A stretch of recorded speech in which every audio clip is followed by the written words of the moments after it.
Let me see if I've got this straight. God is big, like really big, but he's also in the small things. We can't see him, and yet he's incredibly close. His character never changes, but at the same time, we can't predict what he's going to do.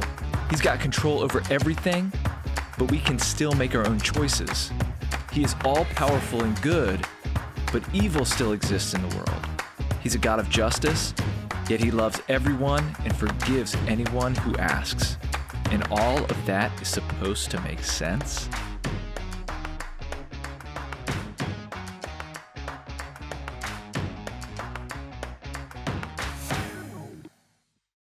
Bueno, pues muy buenas tardes. Buenas tardes. Sí, qué gusto estar el día de hoy con ustedes. En este momento, en este espacio así de armonía, ¿no? Tranquilo. ¿A poco no? Uno necesita un break así en la semana cuando hay tanto cambio, ¿no? Y tantas cosas que se están moviendo que nos hacen sentir inestables, ¿no? Es necesario esto, tantos cambios que está habiendo. Por lo pronto, lo del COVID, ¿no? Otra vez extendieron hasta febrero el que nos quedemos en casa. Pero resulta que ahora los niños probablemente sí pueden ir a las clases, hay que ver esas decisiones, en fin, temas migratorios. Todo es tan inestable hoy en día. Pero bueno, son tiempos de inestabilidad en los que lo que causan es ansiedad. Y de hecho, probablemente aquí tú puedes estar aquí sentado y sintiendo esta ansiedad, esta inquietud de toda esta inestabilidad, porque nada está firme. Y probablemente nosotros, y para la mayoría de nosotros esto sea doble, porque nos toca vivir una instabilidad en los países de donde estamos, ¿no? Entonces, a través de nuestros seres queridos también estamos viendo que allá están pasando inestabilidad. Y la realidad es que necesitamos tener estabilidad. Es una necesidad básica para nuestra salud mental, para que podamos operar bien, para que podamos tomar decisiones sabias.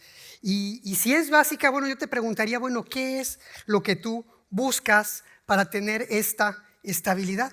O sea, ¿a qué le estás apostando? ¿En qué quieres anclar tu vida? ¿A un gobierno? ¿A un presidente político? Tal vez le apuestas a tu cuenta bancaria o a una relación que tengas. En fin, o sea, podemos buscar diferentes cosas para tener esta estabilidad, pero la pregunta es si todas estas opciones no corren el peligro o no tienden a cambiar con el tiempo. Porque la realidad es que la estabilidad está en peligro cuando tu vida está anclada a lo que puede cambiar. Y de esta lista que acabamos de platicar, que les acabo de platicar, realmente todo tiene la posibilidad de cambiar. Y es por eso entonces que, bueno, lo que estamos haciendo en esta serie, que se llama No Entiendo a Dios, es precisamente estudiar los atributos de Dios, sus características, para poder ir profundizando y conociéndolo cada vez más, y a medida que lo vayamos conociendo, estos atributos nos vayan atrayendo a Él, para que entonces nosotros pongamos su confianza. Entonces no se trata de lo que digamos nosotros, sino que Él los atraiga hacia sí mismo para que podamos poner nuestra confianza y operemos mejor y podamos avanzar mejor en este ambiente tan inestable, conociendo realmente cómo es Él y sabiendo que Él está activo en todo momento con nosotros.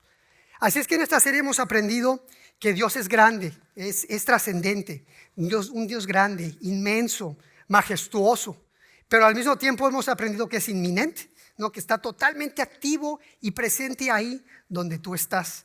Hemos aprendido que Dios es justo y que por la justicia que tiene nosotros mereceríamos ser castigados por nuestros pecados, ¿sí? Y entonces estaríamos perdidos de no ser porque es un Dios que es misericordioso. Y en esta misericordia y en este amor mandó a su Hijo a morir por nosotros para que nosotros no tuviéramos que pagar ese castigo si es que decidimos seguir a su Hijo y poder tener acceso a la vida eterna. La semana pasada profundizamos en la soberanía de Dios, que es que Dios puede hacer lo que quiera, cuando quiera, como pueda, ¿sí? Puede permitir lo que quiera, o sea, en pocas palabras, Él puede hacer, y literal, su santa voluntad. Eso es lo que Él puede hacer. Y ahora, si va a ser su santa voluntad, y estábamos comentando en nuestro grupo de vida, que pues igual también eso te puede inquietar un poco, ¿no? Decir, hijo, o sea, va a ser su santa voluntad y ¿qué va a estar haciendo? ¿Qué miedo? Pero no, porque también aprendimos la semana pasada que Él es bondadoso. Y si es bondadoso, entonces, pues que haga su santa voluntad, porque lo que está buscando Él siempre es algo bueno para nosotros, perfeccionarnos, trabajar en nuestras vidas. A pesar de que pudiera ser algo difícil, Él está buscando siempre trabajar en nuestras vidas para nuestro bien. Así es que estos son los atributos que hemos estado viendo y la idea es que, bueno, nos atraigan para poder confiar en Él, ¿sí? Y depositemos toda nuestra confianza. Pero si vamos a confiar en Él, ¿realmente podemos confiar en Él o de repente va a cambiar de parecer? ¿Qué pasa si de repente, bueno, este amor que de hecho no merecemos, este amor un día decide ya no dárnoslo porque, bueno, o sea, ya se cansó con nosotros, con todo lo que hacemos? O las promesas igual, estas promesas que nos ha dado, ¿qué pasa si un día dice ya llegaste hasta el colmo? Ya estas promesas, al menos en ti, no las cumplen, los demás sí. Wow, sería horrible, ¿no? Poder estar viviendo en un Dios que cambia, pero precisamente esto es lo que vamos a estudiar el día de hoy. Y el día de hoy vamos a ver que sí podemos anclar nuestras vidas en Dios. O sea, eso sí lo podemos hacer porque Él es fiable, ¿sí? Y entonces, si Él es fiable, nosotros entonces podemos reducir esta ansiedad de lo que va a pasar porque sabemos que podemos confiar en Él. La gran idea alrededor de todo el mensaje sería que esta vida nunca abrumará mi vida cuando esté anclada a la persona y las promesas de Dios en Jesucristo. O sea, la voy a volver a repetir. Esta vida nunca abrumará mi vida cuando esté anclada a las personas y las promesas de Dios en Jesucristo. Esa es la idea. Y para eso vamos a ver por qué podemos saber que es fiable, donde en su palabra nos revela que es fiable. Lo vamos a ver de diferentes ángulos, de diferentes posiciones. Y finalmente veremos que nuestra ancla inamovible, como decía Josh, es Cristo. Él es nuestra ancla inamovible. Así es que bueno, pues empecemos por la primera, ¿no? ¿Por qué es que podemos saber que Dios es fiable? Y la fiabilidad de Dios, ser fiable o una persona fiable, estamos diciendo que es una persona digna de confianza. Entonces, cuando decimos que Dios es fiable, estamos diciendo que Dios es totalmente, absolutamente digno de confianza. Y sabemos que es eso porque Él tiene un atributo que es su inmutabilidad. Y esta inmutabilidad nos la refleja en su palabra y es por eso que sabemos que es inmutable. Ahora, para entender qué es inmutable, déjenme les explico qué es mutar. Mutar es cambiar, que cambia su naturaleza. Por ejemplo, ahora que estamos tan en contacto con la información del virus, que sabemos que el virus ha mutado, o sea, hay una nueva variante del virus que, gracias a Dios, la vacuna sí es efectiva contra él, pero finalmente el virus está mutando, está cambiando. Bueno, pues Dios no muta, es inmutable. Por eso es que Él jamás cambiará. Él es el mismo ayer, hoy y siempre. Así es que esa inmutabilidad nos hace ver que su ser, sus perfecciones, sus propósitos, sus promesas, podemos estar seguros en que son eternas y sus planes ni se rompen ni cambian. Y su fidelidad, que sería otro aspecto por el cual también podemos saber que Él es, que podemos poner nuestra confianza en Él, es un atributo que Él nos revela en su palabra, pero esta fidelidad también es algo que podemos experimentar. Entonces hablamos de inmutabilidad y hablamos de fidelidad. Dios siempre hará lo que dijo y cumplirá lo que prometió y tenemos el privilegio de poder experimentar esa fidelidad. Ahora, lo importante no es que me creas a mí, o sea, porque hicimos un estudio, ¿no? Y divagamos y concluimos eso, sino que mejor lo busquemos en la palabra. Busquemos en la palabra dónde es que Dios nos revela precisamente que Él es inmutable y que Él es fiel. Y para eso, pues te invito a que nos pongamos de pie para que podamos leer su palabra en reverencia a Él. Y antes de entrarle al tema de inmutabilidad, hagamos una pequeña oración o leamos un versículo de un salmo, del Salmo 119, el versículo 18, donde le pidamos a Dios que nos abra nuestros ojos para poder ver estas verdades. Así es que leámoslo juntos. Señor, ábreme los ojos para que contemple las maravillas de tu ley. Amén. Pues bueno, en cuanto a la inmutabilidad, fíjense lo que dice Malaquías 3:6. Yo, el Señor, no cambio, inmutable. Pero por eso ustedes, descendientes de Jacob, no han sido exterminados. Santiago 1:17.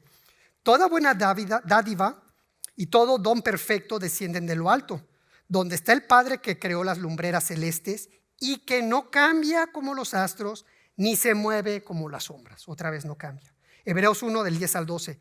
También dice, en el principio, oh Señor, tú afirmaste la tierra y los cielos son obra de tus manos. Ellos perecerán, pero tú permaneces para siempre. Todos ellos se desgastarán como un vestido. Los doblarás como un manto y cambiarán como ropa que se muda. Pero tú eres siempre el mismo y tus años no tienen fin. Hebreos 13:8. Jesucristo es el mismo ayer y hoy y por los siglos. Eso es la inmutabilidad. Ahora también podemos ver en su palabra su fidelidad. Salmos 89, del 1 al 2. Oh Señor, por siempre cantaré la grandeza de tu amor. Por todas las generaciones proclamará mi boca tu fidelidad. Declararé que tu amor permanece firme para siempre y que has afirmado en el cielo tu fidelidad. Segunda de Tesalonicenses 3:3. Pero el Señor es fiel y Él los fortalecerá y los protegerá del maligno. Primera de Tesalonicenses 5:24. El que los llama es fiel y así lo hará. Y por último, Hebreos 10:23. Mantengamos firme la esperanza que profesamos, porque fiel es el que hizo la promesa. Amén. Palabra del Señor, podemos sentarnos. Así es que Él es inmutable, Él es fiel, lo dice su palabra, nos lo revela. Y es fiable, lo que dijimos, vamos a verlo de todos los ángulos. Y para ver este aspecto les voy a narrar una historia que viene del Antiguo Testamento en el libro de Números, donde Balac, que es el rey de Moab, manda a buscar a Balaam, que es un profeta pagano de la región de Babilonia, con el fin de que maldiga al pueblo de Israel. En el contexto, y para ubicarnos, el pueblo de Israel ya ha sido guiado por Moisés a las llanuras del valle de Moab, donde está este rey, y que quedan al este del río Jordán. Han pasado ya como 40 años, poco menos de 40 años, desde que Dios se había librado a Israel de los egipcios de la esclavitud, los había llevado a los límites de la tierra prometida, pero como ellos dudaron de Dios, porque les dieron un reporte unos espías de que había unos gigantes en esa zona, dudaron y temieron y dudaron de Dios, y Dios les dijo, bueno, pues entonces ninguno de ustedes, esta generación, va a pisar la tierra prometida, y que los manda a dar un rol de 40 años por el desierto hasta que toda la generación esa desapareciera. Y este era el momento. Toda la generación ya había cambiado, menos Josué y Caleb, y ahora ya los había traído de regreso, y esta generación nueva se está preparando para avanzar hacia la tierra prometida, para cruzar el Jordán hacia el oeste y tomar la tierra de Canaán. Entonces imagínense lo que vio Balac desde arriba, desde la montaña, cuando se asoma a ver el valle. El libro de Números dice que eran más de 600,000 soldados o hombres en edad de pelear, lo que venían, por lo cual se calcula que eran unos 2 millones de israelitas que habían llegado hacia el valle, y cuando llegaban y se asentaban eran como militares, ponían el tabernáculo al centro y estratégicamente se ubicaban y se movían al son de trompeta. Y no solamente eso, sino que ya igual les había dado la victoria sobre varios reyes que se les habían opuesto al estar avanzando durante el desierto. Así es que esto es lo que está viendo Balac, pero no solamente Balac había visto esto, sino el pueblo de Moab lo había visto, y la verdad todos estaban aterrados al ver esta escena de estos israelitas que venían llegando. Y por eso es que Balac decide mandar por Balaam, que era cerca del río Éufrates, para que viniera a maldecirlos, y tal vez con esa maldición él pudiera vencerlos en la guerra y derrotarlos. Balaam recibe a unos mensajeros que mandó Balac, pero les dice, ¿saben qué? Déjenme consultar a su Dios Jehová para ver qué dice, y yo les digo mañana. Y cuando él lo consulta en la noche, se le aparece Jehová y Dios, y les dice que no vaya, porque él había bendecido a este pueblo. De hecho, cuando Abraham sale, al principio, Abraham sale hacia la tierra prometida, creyéndole a Dios, Dios le había dicho que él bendeciría a los que lo bendigan y maldecería a los que lo maldigan. Y así es que Balac pues decide no ir con ellos, porque Dios le dice esto. Balaam decide no ir. Balac intenta nuevamente y manda más gente, le manda más dinero y le dice que venga. Balaam dice que va a volver a consultar a Dios, lo consulta, y ahora sí Dios le dice, ok, ve, pero tienes que hacer lo que yo diga. Entonces, al día siguiente Balaam se monta en su burra ¿no? Y ya va con los emisarios, van a Moab, y en el camino dice la palabra que Dios se enojó con él. O sea, no sabemos por qué, pero lo más seguro es que pareciera que las intenciones de Balaam eran no hacer la voluntad o lo que Dios le indicara, porque estos profetas también eran famosos por conocer a través de los animales lo que los dioses más o menos estaban diciendo, y también eran famosos porque a través de ciertos conjuros ellos podían de alguna manera influir en la voluntad de los dioses. Y entonces tal vez Balaam decía, bueno, tal vez yo pueda influir en este Dios para que decida retirar esta bendición y yo poderlos maldecir y así cobrar el dinero que me están dando.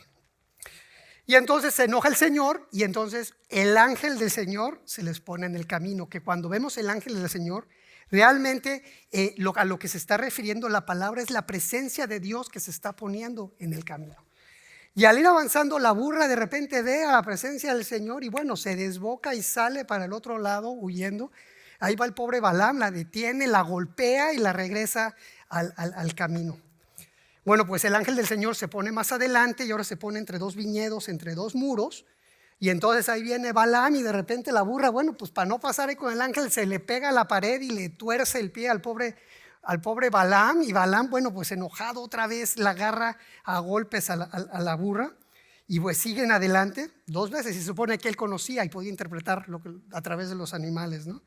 Pues el Señor se pone más adelante ya en un lugar donde ya no van a poder pasar. La burra lo ve y de plano pues ya se echa. Y bueno, pues Balaam fúrico se pone a golpearla de por qué él está haciendo eso.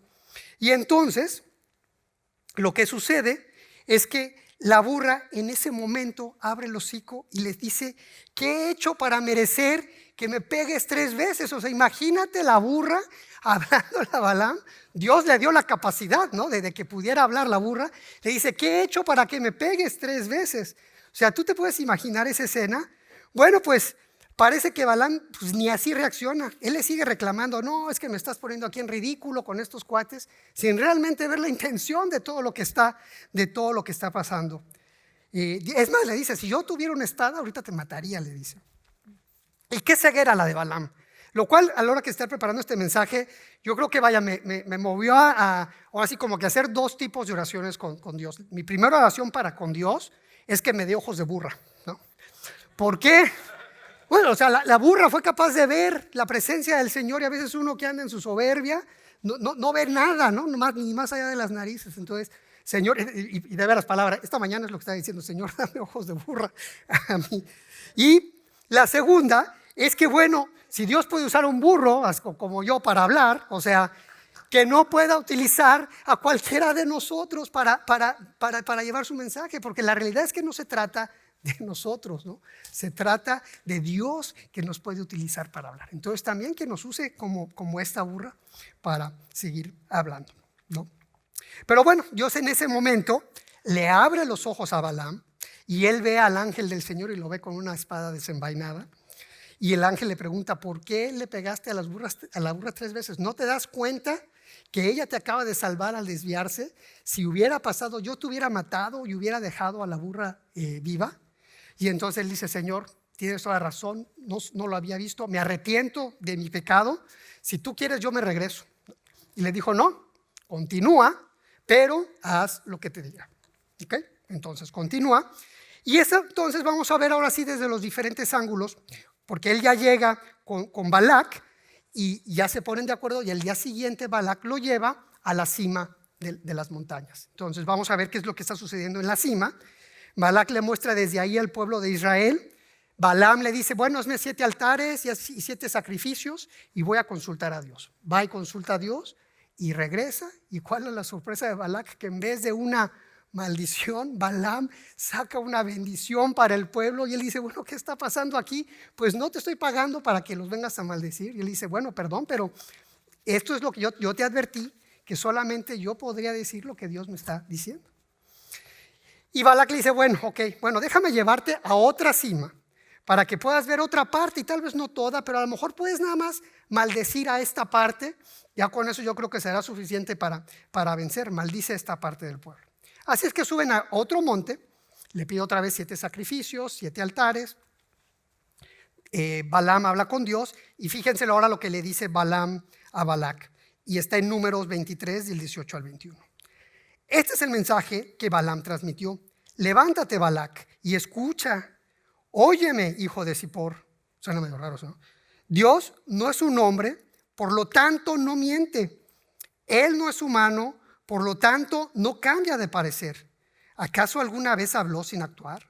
¿Alguna vez prometió sin cumplir? Escucha, yo recibí la orden de bendecir. Dios ha bendecido y yo no puedo revertirlo. Ninguna desgracia está en su plan para Jacob, ningún problema espera a Israel, pues el Señor su Dios está con ellos y él ha sido proclamado su rey. Más claro ni el agua. Y entonces todavía Balac le dice, bueno, ok, pero al menos no los bendigas, ¿no? Es más, déjame llevarte ahora, y ahora lo que trataremos de hacer es que este nuevo camino le agrade a Dios y tal vez cambia de parecer. Van a un tercer monte y ¿qué sucede? Lo mismo, ¿sí? Bendición. Y lo que sucede aquí es que Balac tenía el problema de no querer aceptar lo que Dios dijo a través de Balaam, ¿no? En cuanto a cómo es él. Y lo que quería hacer era ajustar la voluntad de Dios a la voluntad de Balac. Eso es lo que él quería hacer, o sea, ajustar toda la voluntad de Dios a su voluntad. Él no entendía que Dios no miente ni cambia de parecer porque él es inmutable, y no entendía que Dios cumple lo que promete, porque Dios es fiel y no cambia. Y no iba a haber forma alguna de que cambiara de parecer y dejara de cumplir esta promesa para el pueblo de Israel de llevarlo hasta la tierra prometida. En este caso Dios le revela a Balac, ¿no? A través de Balaam, su inmutabilidad y su fidelidad. Y hoy a nosotros nos está revelando lo mismo a través de su palabra. O sea, la autoridad con la que Balaam habló, o sea, de parte de Dios, es la misma autoridad de esta palabra que es inspirada por el Espíritu Santo. Y nos está diciendo, yo soy inmutable y yo soy fiel. No importa la cima, en el ángulo en que tú quieras estar, o que puedes tener la seguridad que Dios es inmutable, que sus atributos no cambian, que siempre Él va a ser trascendente, inmanente, justo, misericordioso, soberano, bondadoso, fiel siempre. Sus planes no cambian. Lo más importante, su amor por nosotros no cambia, jamás, jamás. Y también Él siempre fiel, o sea, las promesas que ha hecho no cambian. Ni también, y eso también es importante porque a veces tendemos a no ponerles atención, las advertencias que hace por nuestro bien. Esas tampoco cambian, ¿okay? Y así es que lo que tenemos que hacer, debemos ajustarnos a su voluntad en vez de querer ajustar su voluntad a la nuestra. Eso es a lo que estamos llamados a hacer.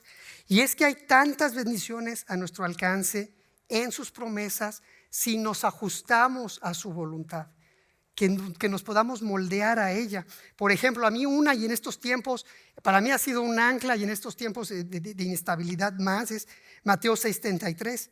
Busca primero el reino de Dios y su justicia y todo lo demás será dado por añadidura. ¿Qué significa eso? Que busques primero el reino de Dios, que Él sea tu rey, que tú quieras hacer lo que a este rey le agrada, someterte a Él y las cosas que le gustan, su justicia, para darle la gloria a Él. Y entonces sí, Él va a prometer darte todo. O sea, que no sea que cuando yo salgo en las mañanas estoy buscando mis propios deseos, mi propio reino, mi propia gloria, sino que busquemos sus deseos, su reino, su gloria. Eso es lo que dice en cuanto al buscar el reino de Dios y su justicia. Y Él se encargará de que nada te falte. Eso es lo que Él dice. Es una promesa. Te aseguro que se cumple. Porque Él lo dice, y no solamente por eso, sino como Él habla, la fidelidad es algo que podemos ver y lo experimentamos. Yo lo he experimentado, yo he visto cómo esas promesas se cumplen. Entonces confiemos en esas promesas. ¿Qué tal la de orar y acercarnos a Él? Salmos 34:15. Los ojos del Señor están sobre los justos y sus oídos atentos a sus oraciones. Qué maravilla, ¿no? Sus ojos están sobre nosotros y sus oídos atentos a nuestras oraciones. Eso es algo que Él promete estar. Es maravilloso. Ahora, también hablando de advertencias, porque Él dice, bueno, el pecado, ¿sí?, puede hacer que no escuche. Este pecado que es cuando nosotros estamos y no queremos renunciar a estos pecados que sabemos que tenemos, porque tal vez pensamos que no afectan a nadie, aunque en la realidad todo pecado, por pequeño que sea, tiene afectaciones mucho más grandes de lo que nosotros nos imaginamos. Y bueno, ¿qué pasa ante un pecado que no queremos renunciar? Dice Proverbios 28:9. Dios aborrece hasta la oración del que se niega a obedecer la ley. Y entonces, y esto no va a cambiar, Él va a aborrecer hasta la oración del que se niega a obedecer. Y con que rompamos un mandamiento, dice que hemos roto toda la ley. Ahora, no estoy hablando de estos pecados donde ya estamos siguiendo a Jesús y nuestra naturaleza pecaminosa volvemos a caer, pero luego nos levantamos y le pedimos, Señor, transforma, y ya no quiero, yo he renunciado a eso y mi naturaleza es la que me está llevando. Yo no me refiero a esos, yo me refiero a esos pecados que podemos tener y que nos rehusamos a renunciar a ellos. Es más, hasta nos deleitamos en ellos y no queremos soltarlos y los tenemos ahí. Esos son los pecados que van a estorbar tus oraciones.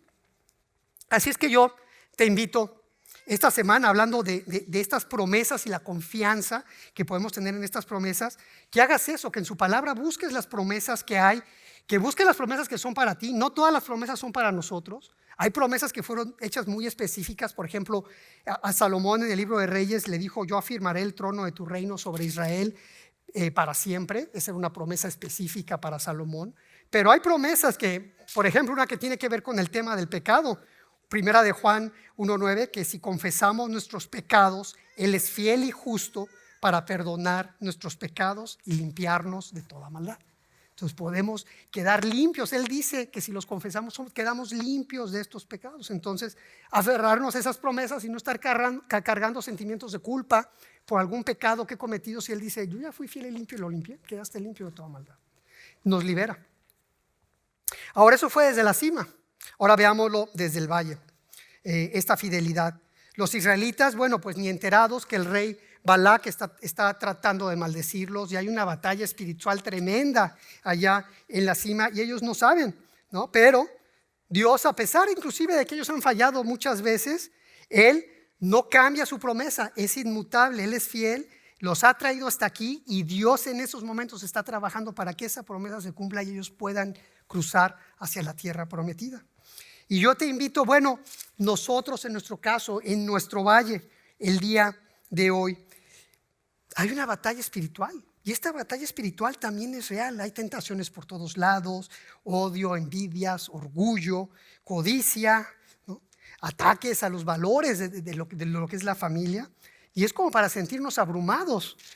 Pero recuerda, y hay una escritura que es con Pedro, en la carta de Pedro, capítulo 5, del 6 al 7, que dice: humíllense pues bajo la poderosa mano de Dios. Ajustémonos a su voluntad, ¿no? Humillémonos para que Él los exalte a su debido tiempo. Depositen en Él toda ansiedad, porque Él cuida de ustedes. Qué maravilla, ¿no? Ahora, es ese desde el punto de vista del valle. Ahora veamos un tercer ángulo, que es en el futuro. Y efectivamente, bueno, pues Balac finalmente despide a Balaam, porque pues no hizo lo que quería. Pero antes de irse, Balaam le deja un último oráculo, una visión que él vio, que está en Números 24:17. Dice: lo veo a él, pero no aquí ni ahora. Lo percibo, pero lejos, en un futuro distante. Una estrella se levantará de Jacob, un cetro, que es el bastón de mando de los reyes, surgirá de Israel. ¡Wow! En este lenguaje poético está hablando de Jesús. De hecho, el mismo Jesús, Él se llama así en Apocalipsis 22:16. Yo soy la raíz y la descendencia de David, la brillante estrella de la mañana. Y lo que Balaam le está diciendo a Balac es: hey Balac, tu reino es muy, muy limitado, porque vendrá un rey muy superior a ti, ¿sí?, para conquistar todos estos reinos que se oponen a ti. Y es que todo el plan de Dios para bendecir a la humanidad, para redimirla de todos nuestros pecados que hemos cometido, se consuma en la persona de Jesús, de Dios Hijo. Él es Dios. Dice Hebreos, que lo leímos: Jesucristo es el mismo ayer y hoy y por los siglos. Jesús es Dios, Dios Hijo, y en Él es en que se consuma todo este plan de redención que tiene para nosotros. Y entonces Cristo se convierte en nuestra ancla, porque Cristo es inmutable, no cambia. Cristo es fiel y no cambia. De hecho, en Juan 14:1 nos dice: no dejen que el corazón se les llene de angustia. Confíen en Dios y confíen también en mí, porque Él es Dios. Por eso es que anclamos nuestra fe en Jesús. Y podemos confiar, y hoy traje dos cosas en las que podemos confiar. Una que nos dijo en Juan 14:6. Él nos dice: yo soy el camino, la verdad y la vida. Nadie llega al Padre sino por mí. ¿Le crees? El que para poder llegar al Padre, el único camino es Cristo. Nadie puede llegar al Padre sin Cristo. En esta época mucha gente está angustiada diciendo: bueno, si me enfermo, si llego a morir, ¿a dónde voy? O si mi familia llega, ¿a dónde voy? ¿Sí? O bueno, tengo una relación con Dios, ¿realmente estoy en buenas a cuentas con Dios? ¿Estoy bien? Bueno, pues lo que hay que creerle lo que está diciendo. Él dice que Él es el camino. O sea, lo que quiere decir es que ni nuestras acciones, ni los buenos deseos, ni porque le estemos realmente arrepentidos es suficiente como para que nos podamos reconectar con Dios. Lo que necesitamos es a Cristo, y el motivo es porque Él pagó por nuestros pecados en la cruz. O sea, Él es el que recibió el castigo, y por eso es que ahora Él, que murió y resucitó, es que lo podemos seguir y viene como nuestro abogado para dejarnos pasar con el Padre. Él es el camino. Entonces, ya que entendemos que nosotros no podemos hacer nada para podernos reconciliar sino seguir a Cristo, entonces veamos qué dice Pablo en su carta de Romanos, que dice: bueno, ¿cómo le hago para reconciliarme? Dice que si confiesas con tu boca que Jesús es el Señor, o sea, confesar con tu boca, y crees crees en tu corazón que Dios lo levantó de entre los muertos, serás salvo. Si reconoces que Jesús es tu Señor, que Él es quien manda en tu vida, que Él es tu Rey, tu Señor, y crees que Él pagó por tus pecados y resucitó, y es un Dios vivo, ¿sí? Es un Dios que vive. Si tú lo crees, vas a ser salvo. Dice Él: tendrás la mayor bendición posible, este gran regalo, no tener que sufrir el castigo de Dios por los pecados que has cometido. ¿Sí? Y no solamente eso, sino que esto es de ahora por la eternidad, porque Él es inmutable. De hecho, en el versículo 10 dice: porque con el corazón se cree para ser justificado, pero con la boca se confiesa para ser salvo. Si yo lo creo, ¿sí?, voy a ser justo, y con la boca tengo que decírselo a la gente porque Él ahora es mi Señor. Y el versículo 11 dice: así dice la Escritura: todo el que confíe en Él, en Cristo, no será jamás defraudado. Él es inmutable, Él es fiel. A pesar de nuestras futuras fallas, Él no cambiará de parecer. Y le sigue diciendo: no hay diferencia entre judíos y gentiles, pues el mismo Señor es Señor de todos y bendice abundantemente a cuantos lo invocan. Por eso es que es nuestra ancla, porque todo el que invoque en el nombre del Señor será salvo. Es una promesa de vida eterna, una vida bendecida abundantemente, que está abierta a todo aquel que decida invocarlo. Cualquier vida que esté anclada en Cristo es ahora y para siempre segura. Así es que ese es el llamado que te hace a confiar en esta. Si no has confiado en esta promesa que Jesús es el camino, hoy puede ser el día en que tomas eso. Y hay una segunda, que es confiar también ya en esta gente que se había comprometido a seguirlo, que es Juan 16:33. Él dice: yo les he dicho estas cosas para que en mí hallen paz. En este mundo afrontarán aflicciones, pero anímense, yo he vencido al mundo. Wow. O sea, no significa que en este mundo no vamos a pasar por pruebas, por problemas, aflicciones, ¿sí? Pero así como lo vimos en la cima, trabajando por el pueblo de Israel, actuando a favor de él, de igual manera Jesús siempre estará por nosotros.